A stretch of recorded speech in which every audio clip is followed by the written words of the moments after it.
Kesusastraan adalah bidang ilmu kemanusiaan yang merangkumi pelbagai unsur antaranya falsafah, gambaran kehidupan, nilai-nilai pendidikan dan nasihat diteladani. Kepentingan kajian yang telah kami buat adalah dapat memperkukuhkan penguasaan bahasa Melayu. Selain itu, dapat memupuk nilai murni dan jati diri. Objektif kajian ini adalah dapat mengenal pasti peranan kesusastraan dalam penguasaan bahasa Melayu dalam kalangan pelajar. Selain itu, dapat menganalisis kepentingan pengajaran kesusastraan dalam membentuk nilai murni pelajar. Okey, kumpulan kami telah memfokuskan skop sekolah menengah dan 3 sastra iaitu novel Di Sebalik Dinara, cerpen Jaket Kulit Kijang dan puisi Sejadah Rindu. Sebuah cerpen yang bertajuk Jaket Kulit Kijang yang ditulis oleh Mazkiyah Haji Masroom. Ini banyak ciri sastra yang telah saya jumpai. Yang pertama iaitu tema, nilai murni, persoalan dan lain-lain lagi. Untuk tema cerpen Jaket Kulit Kijang ini adalah seorang pelancong yang suka melancong, di mana sepanjang tempoh pelancongannya beliau telah mengalami berbagai pengalaman. Kalau dilihat dari segi nilai murni pula, banyak nilai yang telah saya peroleh, iaitu di mana nilai yang pertama adalah berjimat cermat, yang kedua prihatin, dan nilai yang ketiga adalah ikhlas hati. Ini adalah antara nilai yang telah saya jumpai dalam novel ataupun cerpen ini. Cerpen Jaket Kulit Kijang ini terdapat juga latar masyarakat tersendiri. Latar masyarakat yang pertama adalah masyarakat yang membentukkan gaya hidup mewah sehingga mengancam hidupan liar hanya demi sebuah jaket. Masyarakat yang kedua adalah masyarakat yang suka berjimat cermat dan pandai mengatur perbelanjaan. Cerpen Jaket Kulit Kijang ni ada juga gaya bahasa, iaitu di mana terbagi kepada 2 jenis gaya bahasa yang telah saya jumpai. Yang pertama iaitu bahasa asing dan yang kedua adalah sinkop. Ini adalah antara sejenis gaya bahasa yang telah saya jumpai dalam cerpen ini sebagai perkongsian untuk kita semua. Ya, ini adalah sekian daripada sedikit perkongsian daripada saya. Semoga sedikit membantu anda semua untuk Puisi Sejadah Rindu karya Muhammad Haikal Aminuddin mengangkat tema keinsafan dan ketaatan kepada Tuhan. Penyajak meluahkan rasa rindu dan harapannya kepada Ilahi melalui simbol sejadah yang bukan sekadar alas solat tetapi lambang kerohanian dan tempat mengadu. Dalam puisi ini, penyajak menyedari dosa-dosa yang lalu dan menunjukkan usaha untuk kembali ke jalan yang diredoi. Gaya bahasa yang digunakan amat berkesan seperti metafora sejadah rindu terbentang di ruang hati yang menggambarkan kerinduan terhadap ibadah, personifikasi seperti sejadah memanggilku yang menunjukkan suara hati penyajak untuk bertaubat, serta anafora aku sujud, aku menangis, aku mengharap yang menekankan keikhlasan dan keinsafan diri. Puisi ini turut menunjukkan bagaimana ekspresi emosi boleh disampaikan secara halus dan indah. Dalam konteks pengajaran dan pembelajaran bahasa Melayu, puisi ini penting kerana dapat mendidik pelajar menggunakan simbolik, gaya bahasa dan pengalaman peribadi untuk menghasilkan karya yang kreatif dan bermakna. Kesimpulannya, Sejadah Rindu bukan sahaja indah dari segi bahasa tetapi juga memberikan pengajaran tentang nilai murni dan kerohanian yang boleh dijadikan contoh dalam kehidupan dan penulisan pelajar. Hari ini saya akan menyampaikan ulasan ringkas tentang novel Di Sebalik Menara yang merupakan karya Dayang Noh yang diterbitkan pada tahun 2012. Novel ini dipilih sebagai teks komsas untuk mengetengahkan tema fiction sains yang syarat dengan nilai kemanusiaan.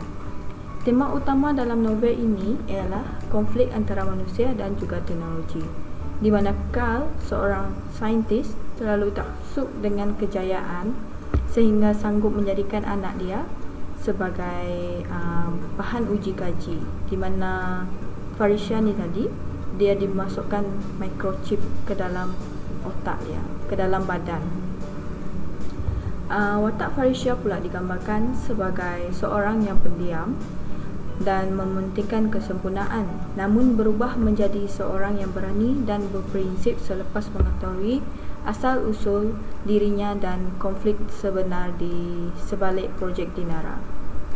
Nilai kasih sayang, kesyukuran dan juga semangat kerjasama turut ditonjolkan, terutamanya dalam hubungan antara Farisha dan juga abangnya iaitu Azrai, serta kerjasama bersama rakannya Rosman. Persoalan seperti etika dalam sains, tanggungjawab sosial dan kecanggihan teknologi turut dikupas dengan lebih mendalam. Kesimpulannya, Di Sebalik Nedara merupakan sebuah novel yang bukan sahaja menarik dari segi jalan cerita, malah mampu memupuk kemahiran berbahasa, berfikir secara kritis serta membina nilai murni dalam kalangan pelajar. Sebagai pelajar pendidikan, pengalaman mengkaji dan menganalisis karya sastra sangat membuka minda saya, di mana saya berasa teruja apabila dapat menyelami maksud tersirat dan keindahan bahasa dalam karya ini. Namun, saya juga menghadapi cabaran seperti memahami metafora, personifikasi dan simbolik yang memerlukan pemikiran yang lebih kritis. Analisis sastra membantu saya melihat bagaimana elemen sastra ini boleh mengukuhkan pengajaran bahasa Melayu. Ia juga mampu menyampaikan mesej, memperkaya kosakata, struktur ayat dan juga daya imajinasi murid. Saya juga menyadari bahawa sastra dapat membentuk empati dan menjadikan murid lebih peka terhadap nilai murni serta penggunaan bahasa yang baik. So, sebagai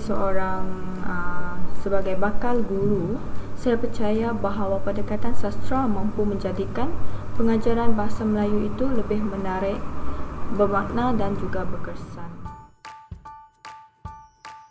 Jadi bagi refleksi dua pengajaran sastraan dalam bahasa Malaysia, menurut pandangan peribadi saya sebagai seorang yang mencintai bahasa dan seni, saya percaya bahawa kesusastraan bukan sekadar medium hiburan tetapi jambatan untuk memahami kemanusiaan. Pengajaran karya sastra membuka minda murid terhadap nilai estetik bahasa, konflik sosial dan falsafah hidup yang terkandung dalam teks. Sastra melatih murid-murid berfikir kritis melalui metafora, simbol dan naratif yang kompleks. Contohnya, novel Perempuan Berkalung Sorban mengajak murid menganalisis isu gender, sementara puisi Kerawang Awan melatih kepekaan terhadap keindahan diksi. Jadi bagi saya, sastra ialah makmal bahasa yang membentuk kemahiran murid yang untuk berbahasa secara holistik. Sastra sangat penting bagi para pelajar kerana ia berperanan sebagai alat dinamik untuk mengukuhkan bahasa murid melalui 3 dimensi, iaitu pengusahaan kosakata dan tata bahasa. Teks sastra pula memaparkan gaya bahasa yang pelbagai, dari dialek tempat hingga bahasa baku. Jadi murid terdedah kepada struktur ayat kreatif seperti inversi dan repetisi yang memperkayakan kemahiran menulis dan bertutur. Jadi analisis tema, plot dan watak melatih murid mentafsir makna tersirat dan tersurat, mengaitkan teks dengan konteks sosial. Misalnya membaca cerpen Anak Din Biola, anak melatih murid memahami nilai kasih sayang dalam keluarga. Seterusnya, ia dapat meningkatkan kemahiran empati dan komunikasi murid. Dialog dan monolog dalam drama atau novel mengajar murid berfikir teknik penyampaian emosi secara lisan seperti intonasi dan gerak tubuh. Dan antara cabaran untuk guru dalam mengajar kesastraan dengan lebih berkesan adalah guru boleh mengoptimumkan pengajaran sastra dengan menggunakan strategi pendekatan kontekstual dengan menghubung kaitkan teks sastra dengan isu semasa. Sebagai contoh, menggunakan puisi Bunga Popi untuk membincangkan kesan dadah dalam kalangan remaja.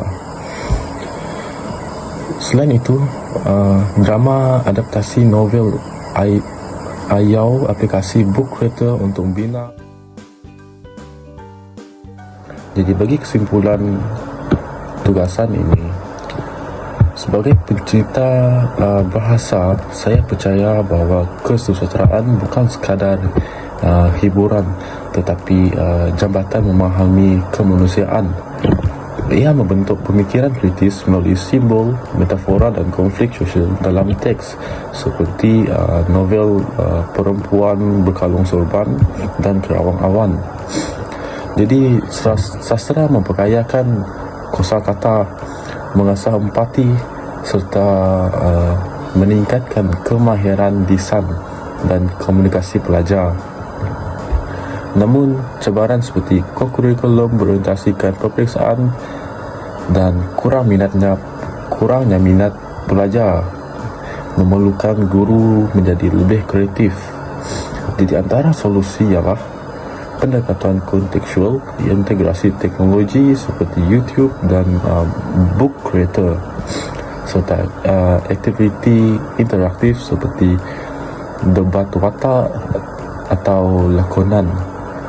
Cadangan seperti modul projek, kolaborasi luar dan gabungan sastra dengan STEM juga dapat menjadikan sastra lebih relevan. Akhirnya, jika diolah dengan inovasi dan empati, kesusastraan mampu menjadi jiwa pendidikan bahasa yang bentuk insan berfikir dan berperasaan. Sekian, terima kasih.